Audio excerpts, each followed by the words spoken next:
ఎప్పుడెప్పుడో ఎదురు చూస్తున్నటువంటి తెలంగాణ మంత్రివర్గ విస్తరణకి హైకమాండ్ గ్రీన్ సిగ్నల్ ఇచ్చింది. అయితే 6 మంత్రి పదవులు ఉంటే దాంట్లో 12 మంది పోటీ పడుతున్నారు. సో ఇప్పటికే 4 జిల్లాలకు సంబంధించి ఇంకా మంత్రివర్గంలో చోటు లభించలేదు. ఆదిలాబాద్, నిజామాబాద్, రంగారెడ్డి, హైదరాబాద్లో ఇప్పటివరకు అసలు ఒక్కరు కూడా మంత్రివర్గంలో లేరు. పైపెచ్చు మైనార్టీలకు కూడా అవకాశం దక్కలేదు. సో సామాజిక వర్గాల వారీగా సమతుల్యత పాటిస్తూ అందరికీ న్యాయం చేసే విధంగా మంత్రివర్గ విస్తరణ ఉంటుందనేది మొదటి నుంచి కాంగ్రెస్ పార్టీ ప్రభుత్వం చెప్తోంది. బీసీలకు పెద్దపీట వేస్తామంటూ 42% రిజర్వేషన్ చెప్పి బీసీలకి చట్టాన్ని కూడా రూపొందించింది. ఈ నేపథ్యంలో ఈ 6 మంత్రివర్గాల్లో కనీసం 3 కూడా బీసీలకు అవకాశం కల్పించాలని ఒక ఆలోచనతో అటు కాంగ్రెస్ పార్టీ ముందుకు వెళ్తోంది. మరి ఈ నేపథ్యంలో రేపు కేవలం 3 మంత్రివర్గాలకు సంబంధించినటువంటి విస్తరణ ఉండే అవకాశం ఉంది. ఈరోజు సాయంత్రానికల్లా ఒక కీలక ప్రకటన రాబోతోంది. ఆ 3 మంత్రులు ఎవరనేది ఒక స్పష్టమైనటువంటి ప్రకటన వచ్చే అవకాశం కనబడుతుంది. ఇప్పటికే 12 మంది ముఖ్యమంత్రి రేవంత్ రెడ్డితో కలిపి 12 మంది ఉన్నారు మంత్రివర్గంలో. దాంట్లో రెడ్డి సామాజిక వర్గం నుంచి రేవంత్ రెడ్డి, ఉత్తమ్ కుమార్ రెడ్డి, పొంగులేటి శ్రీనివాసరెడ్డి, కోమటిరెడ్డి వెంకటరెడ్డి, అటు వెలమ సామాజిక వర్గం నుంచి జూపాలి కృష్ణారావు, కమ్మ సామాజిక వర్గం నుంచి తుమ్మల నాగేశ్వరరావు, ఎస్సీ నుంచి అటు దామోదర్ రాజనరసింహ, బట్టి విక్రమార్క, ఎస్టీలో నుంచి సీతకు అవకాశం ఉంది. బీసీలో నుంచి పొన్నం ప్రభాకర్, కొండా సురేఖ కేవలం 2 మాత్రమే ఉన్నారు. ఇక బ్రాహ్మణ సామాజిక వర్గం నుంచి శ్రీధర్ బాబు మంత్రివర్గంలో ఉన్నారు. సో ప్రస్తుతానికి ఈ 12 మందితో మంత్రివర్గ కూర్పైతే ఉంది. దీంట్లో సామాజిక సమతుల్యత అనే మాటలు, ఎందుకంటే బీసీలకి కేవలం 2 స్థానాలు ఉన్నాయి కాబట్టి. అయితే ఇప్పుడు ప్రకటించేటువంటి ఈ మంత్రివర్గంలోనైనా కనీసం బీసీలకి పెద్దపీట వేస్తారు. అటు ఎస్సీలకు కూడా పెద్ద ఎత్తున అవకాశాలు కల్పిస్తారు. వాళ్ళ సామాజిక వర్గాల వారీగా అటు మాదిగలకు సంబంధించి కూడా పెద్ద ఎత్తున గొడవ జరుగుతోంది కాబట్టి మాదిగలకి మరొకరికి అవకాశం కల్పిస్తారన్న ఒక ఆలోచనతో వారు కూడా పెద్ద ఎత్తున ఆశాభావం వ్యక్తం చేస్తున్నారు. సో 6 మంత్రివర్గాలు ఉంటే 12 మంది పోటీ పడుతున్నారు. అటు నిజామాబాద్ నుంచి ఒకరు తప్పకుండా మంత్రివర్గంలో చోటు లభించాల్సిందే, ఆదిలాబాద్ నుంచి చోటు లభించాల్సిందే, రంగారెడ్డి, హైదరాబాద్ లాంటి ప్రాంతాలతో కూడా చోటు లభించాల్సిందే. ఇవన్నీ పోగా మైనార్టీలకు ఒకరికి కూడా అవకాశం ఇవ్వాల్సిందే. ఇవన్నీ కూడా కలగలుపుకొని ఎవరెవరికి అవకాశం వస్తోంది, ఎవరికి ఇందులో ప్రాధాన్యత దక్కుతుందని మాత్రం చూడాల్సిన అవసరం అయితే ఉంది. చాలా ఉత్కంఠ రేపుతోంది. ప్రస్తుతానికైతే రేపు కేవలం 3 మాత్రమే మంత్రివర్గాలకు సంబంధించి పేర్లు ప్రకటించే అవకాశం అని తెలుస్తోంది. ఆ 3 మాత్రమే అవకాశం ఇస్తారట. మరో 3 హోల్లో పెట్టే అవకాశం ఉంది. సో నాకు తెలిసి బహుశా మనమంతా కూడా ఒకసారి ఇదంతా కూడా రౌండప్ వేసుకొని సామాజిక వర్గాల వారీగా ఎవరెవరికి ఇస్తారనేటువంటి ఒక డీప్ అనాలిసిస్ చేస్తే కనుక హైదరాబాద్, రంగారెడ్డి నుంచి ఎవరికి చోటు లభించకపోవచ్చు. నిజామాబాద్, ఆదిలాబాద్ నుంచి ఎవరికైనా ఒక అవకాశం ఇవ్వబోతున్నారు. సో నిజామాబాద్ నుంచే దాదాపుగా ఖరారైనట్టు తెలుస్తోంది. ఆదిలాబాద్లో ఇంకా ఒక స్పష్టమైనటువంటి ఒక అంచనాకైతే రాలేకపోతున్నారు. రంగారెడ్డి నుంచి కూడా చాలామంది పోటీ పడుతున్నారు. ఒకసారి పోటీ పడుతున్న వారికి సంబంధించి పేర్లు కనుక చూస్తే అటు నిజామాబాద్ నుంచి సుదర్శన్ రెడ్డి, మదన్ మోహన్ రావు ఇద్దరు పోటీ పడుతున్నారు. ఆదిలాబాద్ నుంచి వివేక్ వెంకటస్వామి, ప్రేమ్ సాగర్ రావు ఇద్దరు పోటీ పడుతున్నారు. రంగారెడ్డి నుంచి మల్రెడ్డి రంగారెడ్డి పోటీ పడుతున్నారు.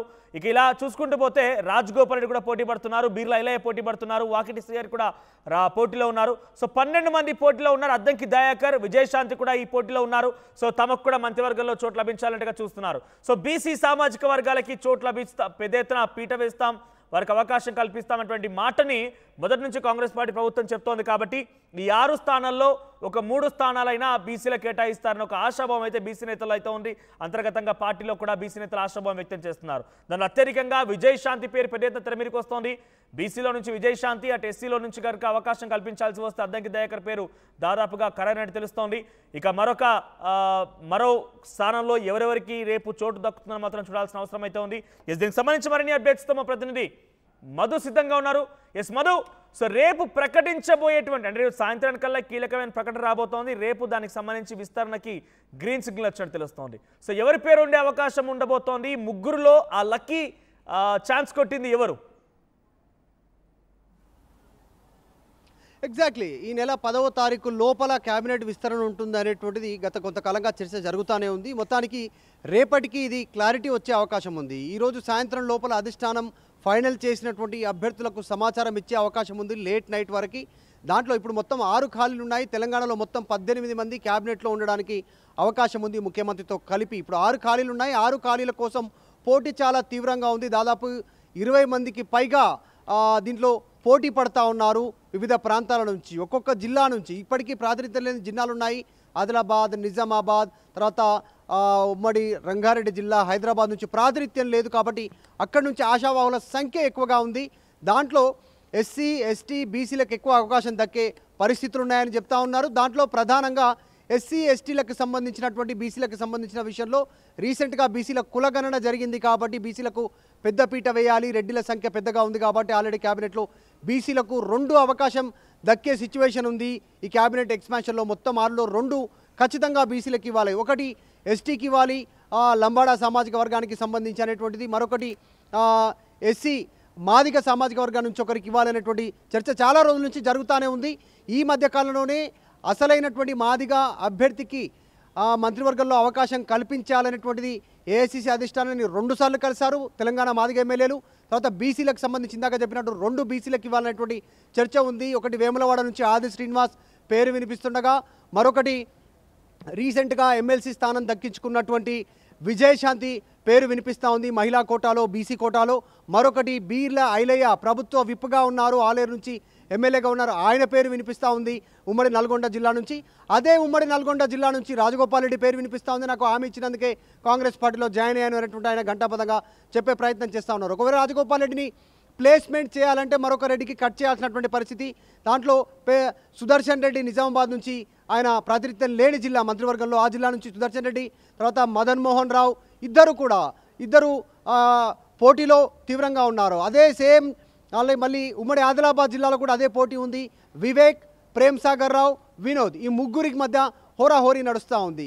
పెద్దగా చర్చలో వివేక్, ప్రేమ్ సాగర్ రావు పేరు వినిపిస్తూ ఉంటే ఇక్కడ కొన్ని మార్పులు చేర్పులు చేసే అవకాశం కూడా ఉంది కాంగ్రెస్ ఈసారి అనేటువంటిది. ఇప్పుడు ఉమ్మడి రంగారెడ్డి జిల్లా నుంచి ప్రాతినిధ్యం లేదు కాబట్టి గడ్డం ప్రసాద్ కుమార్ని స్పీకర్ నుంచి తప్పించి ఆయనను మంత్రివర్గంలోకి తీసుకునే అవకాశం ఉంటుంది. ఆయన ప్లేస్లో మరొక అంటే ఉమ్మడి రంగారెడ్డి జిల్లా ప్రాతినిధ్యం ఇచ్చినట్టుంటుంది, గడ్డం ప్రసాద్ కుమార్కి మంత్రివర్గంలో తీసుకున్నట్టుంటుంది. సో అక్కడ చెక్ పెట్టే అవకాశం ఉంటుంది. ఇక్కడ మాదిగ సామాజిక వర్గం నుంచి మరొకరికి అవకాశం ఇవ్వచ్చు అనేటువంటి చర్చ కూడా కొనసాగుతూ ఉంది. అడ్లూరి లక్ష్మణ్ కానీ, తర్వాత కవంపల్లి సత్యనారాయణ కానీ, ఇలా కొద్దిమంది పేర్లు పరిశీలనలో తీసుకునే అవకాశం ఉందనేటువంటిది తీవ్ర చర్చ ఉంది. అలాగే అద్దంకి దయాకర్ పేరు కూడా చర్చలో ఉంది. ఎస్సీ మాల అయినప్పటికీ ఆయనకు కూడా అవకాశం ఇస్తే ఎలా ఉంటుంది అనేటువంటిది అధిష్టానం ఆలోచిస్తూ ఉంది.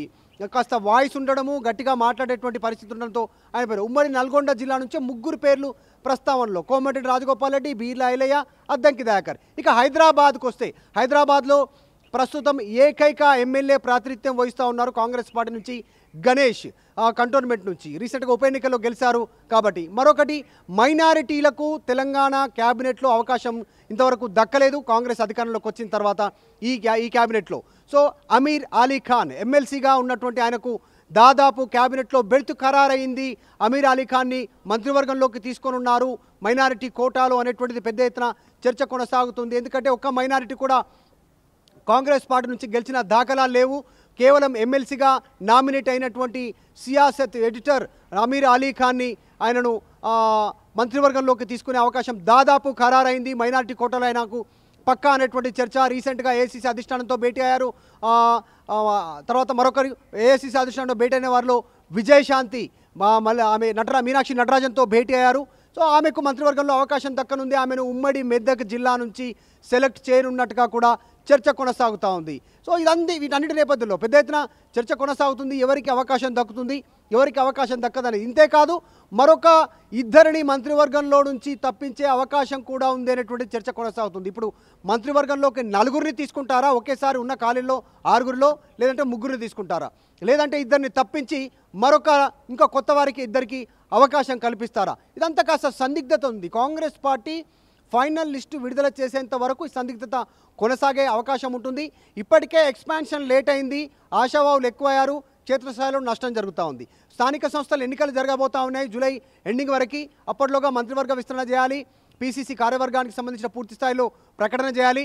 ఆ రకంగా పోతేనే క్షేత్రస్థాయిలో కాంగ్రెస్ గెలిచే అవకాశం ఉంటుంది సర్పంచ్, జెడ్పీటీసీ, ఎంపీటీసీ ఎన్నికల్లో అనేటువంటిది ఒక అంచనాకు కాంగ్రెస్ పార్టీ వచ్చింది. అభిప్రాయం తీసుకున్నారు. ఇప్పటికే అన్ని పార్లమెంట్ నియోజకవర్గాలకు సంబంధించినటువంటి దాంట్లో రివ్యూ చేశారు. మీనాక్షి నటరాజన్ ఇదే నివేదికను ఏఐసీసీ అధిష్టానానికి ఇచ్చారు, ముఖ్యమంత్రికి ఇచ్చారు. నిన్న కూడా మీనాక్షి నటరాజన్ తెలంగాణ ముఖ్యమంత్రి రేవంత్ రెడ్డిని కలిశారు. 3 గంటలకు పైగా భేటీ అయ్యారు. ఈ భేటీలో అనేక అంశాలు చర్చకు వచ్చాయి.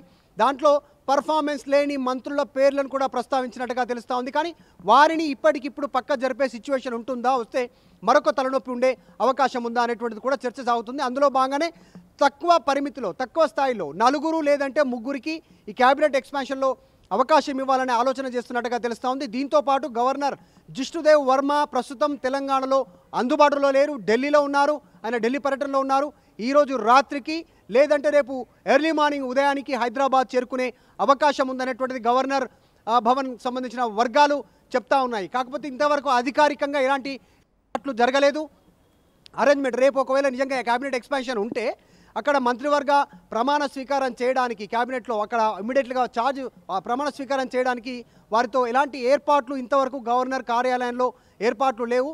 అది పెద్ద విషయం కాకపోవచ్చు, మార్నింగ్ ఏర్పాట్లు చేయొచ్చు. ఎందుకంటే కేవలం 3 లేదంటే 4 క్యాబినెట్ ఎక్స్పాన్షన్లో భాగంగా అవకాశం దక్కనుంది కాబట్టి ఇంతవరకు అయితే అధికారికంగా లేదు.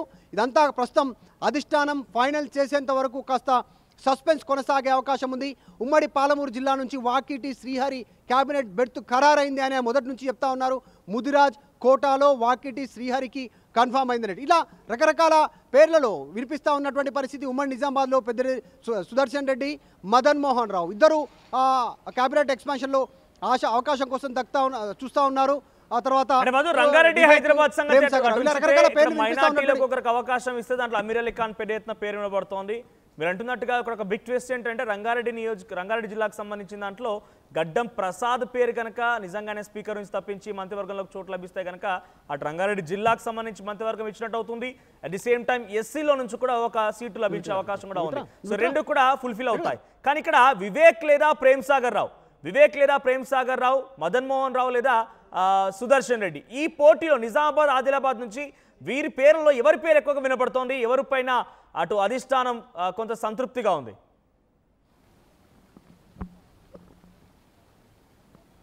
ఎగ్జాక్ట్లీ ఆదిలాబాద్ జిల్లాలో తీవ్రమైనటువంటి పోటీ ఉంది. నేనే సీనియర్ అంటున్నారు వినోద్. కావత నాకు హామీ ఇస్తేనే నేను ఆ పార్టీ మళ్ళీ బీజేపీలో నుంచి కాంగ్రెస్లోకి వచ్చానంటున్నారు వివేక్. మంత్రివర్గంలో అవకాశం ఇస్తేనే వస్తాననేటువంటి హామీతో వచ్చాననేటువంటిది వివేక్ అంటున్నారు. దాంట్లో భాగంగానే 3 సీట్లు గెలిచాము ఒకటే ఫ్యామిలీ నుంచి, మిగతా నియోజకవర్గాలు కూడా మా ప్రభావం ఉందనేటువంటిది వివేక్ చెప్పే ప్రయత్నం చేస్తూ ఉన్నారు.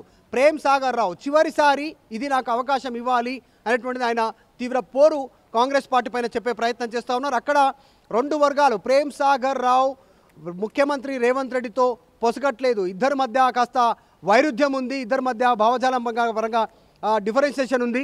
సో మద్దతు వివేక్ ఉండే అవకాశం ఉంది. కానీ ఈ మధ్యకాలంలో మాదిగ ఎమ్మెల్యేలు భేటీ కావడము, అధిష్టానాన్ని కలవడము, రిప్రజెంటేషన్ ఇవ్వడము, రాహుల్, సోనియా, మల్లికార్జున కలవడం, ఇక్కడ ముఖ్యమంత్రి రేవంత్ రెడ్డిని కలిసి ఒక ప్రతిపాదన చేసినటువంటి పరిస్థితి. ఆ ప్రతిపాదనలో మాదిగ ఎమ్మెల్యేలకు ఇవ్వాలనేటువంటిది, మాదిగ ఉపకులమైనటువంటి దామోదర్ రాజనరసింహ ఎవరైతే ఉన్నారో ఆయన కోటాలో కాకుండా మాదిగ కోటా కింద ఒకటి ఇవ్వాలనేటువంటి డిమాండ్ మాదిగ ఎమ్మెల్యేలు చేస్తూ ఉన్నారు. అట్లా ఉంటే వివేక్ కట్ అయ్యే అవకాశం ఉంటుంది. వివేక్ కట్ అయితే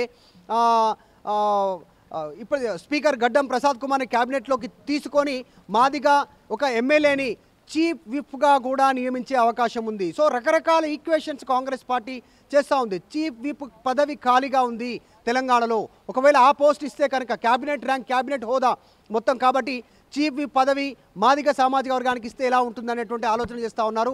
సో ఉమ్మడి ఆదిలాబాద్ జిల్లాలో ఈ సిచ్యువేషన్, ఈ ఈక్వేషన్ కానీ ఇంప్లిమెంట్ చేస్తే వివేక్ సీట్ కట్టే అవకాశం ఉంటుంది, ప్రేమ్ సాగర్ రావుకి అవకాశం దక్కే పరిస్థితి ఉంటుంది. లేదు వివేక్ పట్టుబడితే వివేక్నే మంత్రివర్గంలోకి తీసుకుంటే ప్రేమ్ సాగర్ రావుకి క్యాబినెట్లో పెడుతూ కట్ అయ్యే అవకాశం ఉంటుంది. దీని ఎఫెక్టు నిజామాబాద్ జిల్లా పైన పడే అవకాశం ఉంది. ప్రేమ్ సాగర్ రావు టికెట్ ఇమీడియట్గా కట్ అయిపోతే క్యాబినెట్లో కనుక ఇక్కడ మదన్ మోహన్ రావుకి క్యాబినెట్లో బెర్త్ ఖరారయ్యే అవకాశం చాలా స్పష్టంగా కనిపిస్తూ ఉంది. ఇంకా కాంగ్రెస్ పార్టీకి సుదీర్ఘంగా సేవలు అందించాలన్నా క్షేత్రస్థాయిలకు తెలుగు, హిందీ, ఇంగ్లీష్ నాలెడ్జ్లో లాంగ్వేజ్లో ముందుకు మాట్లాడగలిగేటువంటి ఒక వాయిస్ కావాలనుకుంటే మదన్ మోహన్ రావుని ఇమ్మీడియట్గా క్యాబినెట్లో అవకాశం దక్కే పరిస్థితి చాలా స్పష్టంగా కనిపిస్తూ ఉంది. సుదర్శన్ రెడ్డి రెడ్డికోటలో దక్కే అవకాశం ఉంది. లేదు సుదర్శన్ రెడ్డిని కూడా పక్కన పెట్టాలనుకుంటే ఉమ్మడి నల్గొండ జిల్లా నుంచే కాంగ్రెస్ పార్టీ అధిష్టానం ఇచ్చినట్టుగానే రాజగోపాల్ రెడ్డికి అవకాశం దక్కే సిచ్యువేషన్ ఉంది. సో మొత్తం లింక్డ్ ఉంది, మొత్తం లింకప్ అయింది మొత్తం.